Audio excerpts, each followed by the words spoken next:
प्रेम से बोलिए सद्गुरुदेव भगवान की जय। स्वरवेद भाष्य प्रथम मंडल प्रथम अध्याय। प्रार्थना प्रभु जी के चरणों में। सत्य असत्य से अलग है सो पर सत्य स्वरूप। अकथ्य अलौकिक तत्व है अज अनादिवर रूप। वह जग नियंता पर ब्रह्म प्राकृतिक आत्मा काल आदि नित्य पदार्थों में व्यापक होकर तीन पाद शुद्ध सच्चिदानंद स्वरूप से प्रकाशमान है। उसका वाणी एवं इंद्रियों से वर्णन नहीं हो सकता। वह अवाच्य पर ब्रह्म प्राकृतिक जड़ स्वरूपों से पृथक चेतन शुद्ध स्वरूप से प्रकाशमान है। उसके समान दूसरा कोई सजातीय पदार्थ नहीं है जिससे उसकी उपमा दी जाए, एवं उसके समान दूसरी कोई विजातीय वस्तु नहीं है कि समानता कर सके। वह व्यापक होने से स्वगत भेद शून्य त्रिकालाज्ञ त्रिकाल बाध्य गुणातीत सबका स्वामी है। सर्वनाम रूपों का सृष्टा आधार स्तंभ है।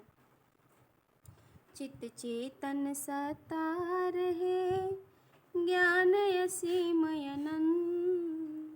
ज्ञान योनिमय पूर्ण है चित्त स्वरूप भगवन। पर ब्रह्म नित्य चेतन अस्तित्व से सदैव प्रकाशमान है। वह कुटस्थ सत्ता सदैव एक रूप से रहती है, उसमें हास्य विकास नहीं होता। उसका स्वभाव गुण क्रिया अनंत अनादि है। वह सर्वव्यापी अनंत सत्ता समस्त ज्ञानों का कारण है एवं सब शास्त्रों का योनि मूलाधार है। ज्ञान स्वरूप प्रभु चेतन एक रस सर्वव्यापक है। परमानंद महान है शब्दानंद स्वरूप। अपर छिन्न सागर भरा अमृत तत्व अनूप। जगत के समस्त सुख अनित्य है। परमानंद परम प्रभु सुख सबसे महान और श्रेष्ठ है। तीन पाद अनिवार्य निःशब्द आनंद स्वरूप परम प्रभु की प्राप्ति से जीवन अमर हो जाता है, जीव अमर हो जाता है। वह अमृत महासागर भरा हुआ है। उस अनंत महासागर की सीमा नहीं है। वह एक रस सर्वव्यापक होकर ओतप्रोत परिपूर्ण है। सच्चिदानंद स्वरूप है मम आराध्य भगवान। बार बार वंदन करूं युक्ति भेद रत ज्ञान। मैं सच्चिदानंद स्वरूप आराध्य भगवान को सद्गुरु भेद ज्ञान युक्ति से युक्त होकर बारंबार नमस्कार करता हूँ।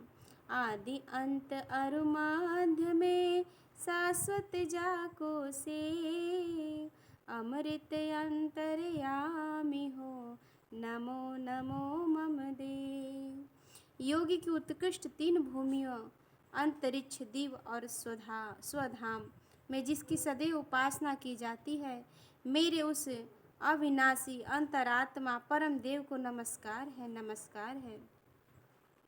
निज अनुभव वर्णन करूं दिया ज्ञान प्रभु सोय। तेरा है तुझ में रहे करत समर्पण सोय। विहंगम योग समाधि में जो ज्ञान प्राप्त हुआ उस अनुभूत ज्ञान का वर्णन करता हूँ। यह ज्ञान तेरा दिया हुआ है और इसकी रक्षा भी तुम्हारे ही द्वारा होगी, इसलिए उस ज्ञान को मैं तुझे ही समर्पण करता हूँ। नित्य अनादि सट वास्तु है इनकर सब विस्तार। रूप गुण और कर्म का व्याख्या सकल पसार। नित्य अनादि छह पदार्थ हैं, उन्हीं के अस्तित्व स्वरूप एवं उनके कर्म गुण स्वभाव का विस्तार पूर्वक वर्णन इस सदग्रंथ स्वरवेद में किया गया है। चेतन चार स्वरूप है जड़ है एक असार। जड़ चेतन से रहित है एक बाध संसार।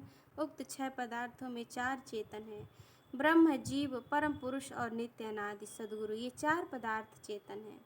प्राकृतिक अनित्य जड़ वस्तु है। जड़ में स्वयं क्रिया नहीं होती, उसकी क्रिया स्वयं चेतन द्वारा प्रकट होती है, इसलिए प्राकृतिक परिणामिनी जड़ वस्तु है। काल एक पदार्थ है जो जड़ चेतन दोनों से रहित है। जिसके द्वारा प्राकृतिक चक्र एक पाद सृष्टि चल रही है। काल के आधार पर ही यह संसार चक्र चल रहा है। अतः काल भी एक नित्य वस्तु है। सृष्टि और प्रलय काल में ही होता है। दिन रात, वर्ष, मास, संवत्सर, संवत्सर, निमेष, कला, क्षण, ये सभी काल द्वारा ही चल रहे हैं। 72 चतुर्युगी एवं 14 मनवंतर एवं यह कल्प, सृष्टि, ब्रह्म, दिन और रात्रि सभी काल परिणाम में ही चल रहे हैं। बिना काल के सृष्टि नहीं होती। काल नित्य वस्तु है। यदि काल नहीं रहेगा तो प्रलय की गणना कैसी होगी? क्योंकि प्रलय में सूर्य के न होने से दिन रात नहीं हो सकते। अतएव परब्रह्म काल द्वारा ही विकल्प प्रलय के पश्चात पुनः सृष्टि का निर्माण करता है। अतः स्वरवेद में अनिवार्य परम पुरुष अक्षर आत्मा अज सद्गुरु के चेतन पदार्थ हैं और प्राकृतिक एवं काल दो पदार्थ एक पाद सृष्टि में है, जिनमें परिणामीशील प्राकृतिक कार्य कारण संबंध सृष्टि प्रवाह एवं नित्य है। काल के आधार पर ही जगत की रचना और लय होता है, इसलिए काल भी एक नित्य पदार्थ है। महर्षि कणाद ने वैशेषिक में अपने 9 द्रवों में काल को भी एक पदार्थ निरूपित किया है। अर्थवेद में काल सुक्त आया है। काल के प्रभाव से ही पृथ्वी और देवमंडल के बीच अंतरिक्ष में ये समस्त जगत अखिल ब्रह्मांड चक्र चल रहे हैं।